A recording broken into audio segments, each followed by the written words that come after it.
آپ نے فرمایا جنت میں گیا، میں نے قرآن کی تلاوت سنی، میں نے کہا یہ کون تلاوت کر رہا ہے؟ کہا جی حارثہ بن نعمان کر رہے ہیں۔ حارثہ بن نعمان وہ تو مدینے میں بیٹھا ہوا ہے، ابھی مرا تو نہیں، ابھی جنت میں تو آیا نہیں، تو یہ آواز کیسی ہے؟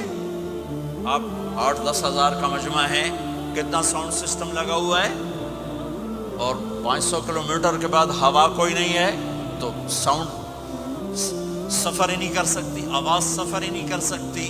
حارثہ بن نعمان نے کون سا ساؤنڈ سسٹم لگایا تھا کہ مدینے میں بیٹھ کے تلاوت کرے اور جنت میں اس کی ساری جنت کو آواز سنائی دے؟ تو حارثہ کے پاس کون سا ساؤنڈ سسٹم تھا؟ اب نے کہا وہ مدینے میں آواز جنت میں کیا بات ہے؟